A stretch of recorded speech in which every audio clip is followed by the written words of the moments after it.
નમસ્તે ફ્રેન્ડ, આજે આપણે બનાવશું મોટા ચણાનું શાક। એક વાટકી જેટલા ચણા લીધા છે મેં। ચણાને ધોઈને પલાળી લેશું આપણે। ચણાને આપણે હવે પલાળી લેશું 5 થી 7 કલાક માટે। ચણા આપણા પલળી ગયા છે। હવે આપણે એને કુકરમાં નાખીને બાફી દઈશું। પાણી નાખી દઈએ આપણે। થોડુંક આપણે એમાં મીઠું નાખી દઈએ। કુકરમાં હવે આપણે ઢક્કણ લગાવી દઈશું। હવે આપણે આમાં 5 સીટી લગાવી લઈશું। ચણા માટે મેં 3 નંગ ટમાટર, 4 નંગ મરચાં અને 3 ડુંગળી લીધેલ છે નાની। હવે આપણે આમાં જે કટ કરી હતી ડુંગળી એ નાખી દઈશું, મરચાં, ટમેટા। હવે એને બાફવા રાખશું ચણા સાથે।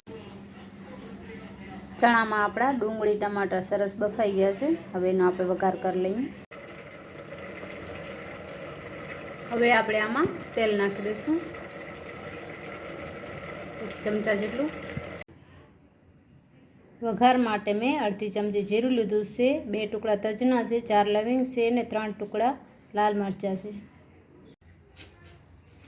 તેલ આપણું ગરમ થઈ ગયું છે। હવે એમાં આપણે આખા મસાલા નાખી દઈએ।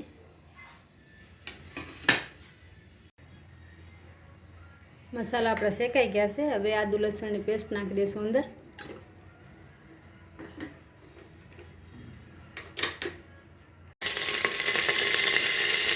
હવે આપણે આમાં ચણા નાખી દઈએ।